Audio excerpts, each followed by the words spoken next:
Hello, good morning. Welcome to Business. My name is Darrell Kwal. Now, Deputy Trade Minister Carlos Ahenkwah has downplayed concerns raised by some business associations about high import duties at the ports. Even after the introduction of the single window system, business associations like the Ghana Union of Traders Association believe the cost of doing business at the port remains high, thus making clearing goods a nightmare.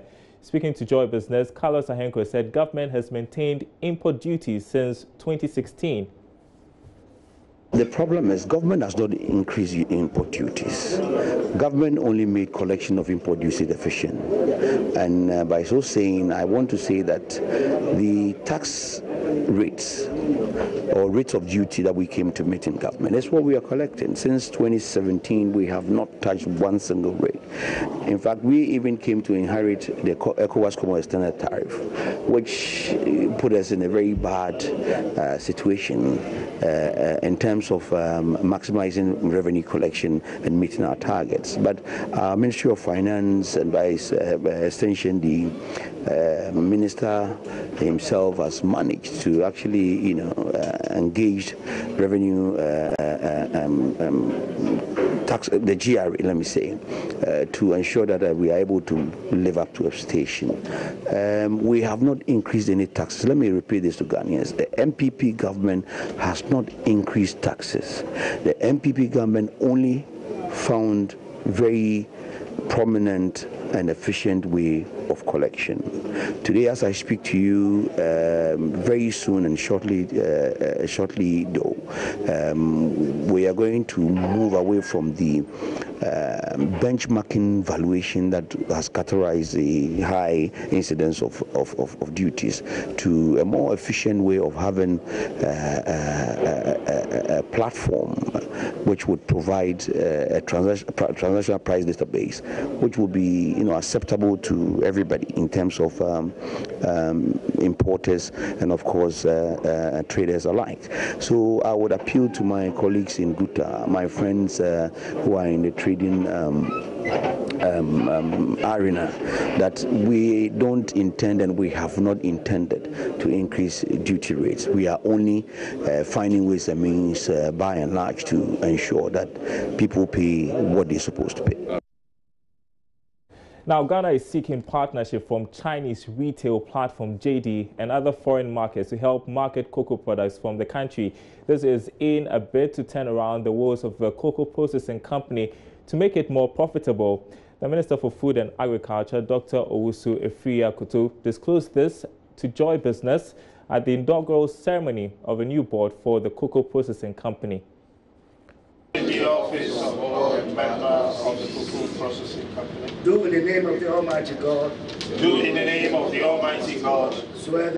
The new board was empowered to handle the affairs of the cocoa processing company judiciously to maximize profits. Speaking to Joy Business at the inauguration ceremony, Minister of Food and Agriculture Dr. Efiri-Akoto said the ministry was taking steps to boost marketing of produce from the company. We are trying to promote chocolate sales in China in particular.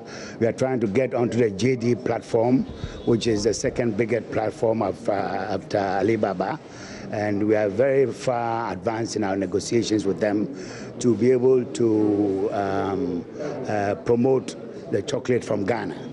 And we are also in touch with Morocco. We are in touch with other non-traditional countries to ensure that we have full market exposure in these countries and to attract investors to come and invest in expanding our chocolate processing capacity at the factory so that we can increase our output. The managing director of the cocoa processing company, Nana Ajanim-Boateng, indicated measures are being put in place to improve consumption of cocoa products locally.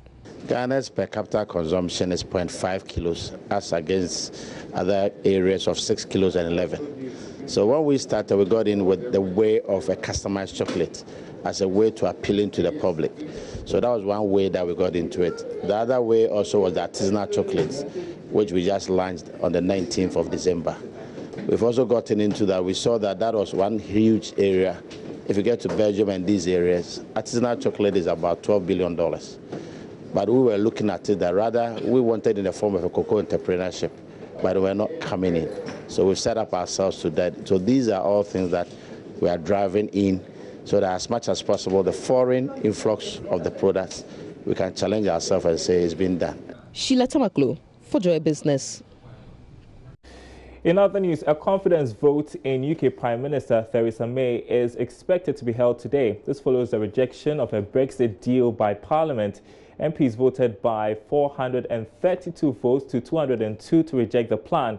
The deal is aimed at bringing about an orderly departure from the EU on the 29th of March and setting up a 21-month transition period to negotiate a free trade deal.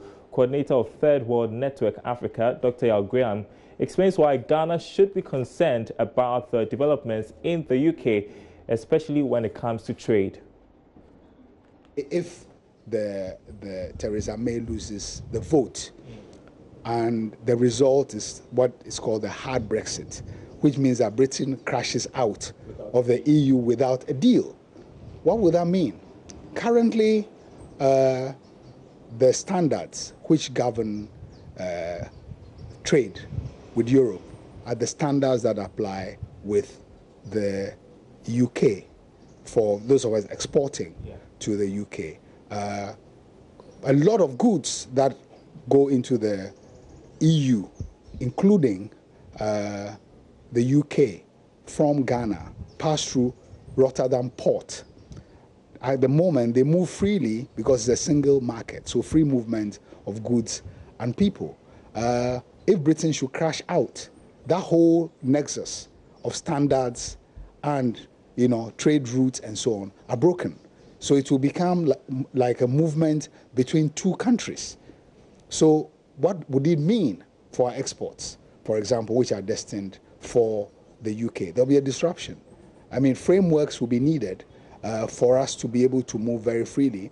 There may be additional costs. At the moment, are things going to the UK through an EU port, they don't attract any duty. Well, finally, Renault is moving to replace its boss, Carlos Ghosn, who is in detention on charges of financial misconduct, according to media reports. Now, the French car maker has kept Mr. Ghosn on as chief executive and chairman since he was first arrested in November. There's more in this report.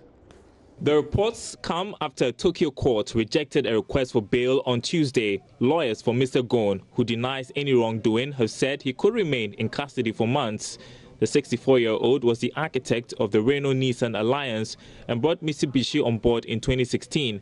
Both Nissan and Mitsubishi sacked him as chairman after his arrest, but Renault has so far kept him on as he awaits trial. The French government, which has a 15% stake in Renault, has requested a board meeting to consider candidates to replace him.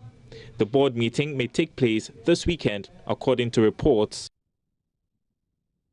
And that's all in business. Up next, all the sporting action. George Addo Jr. will be joining Bernice. Do stay tuned.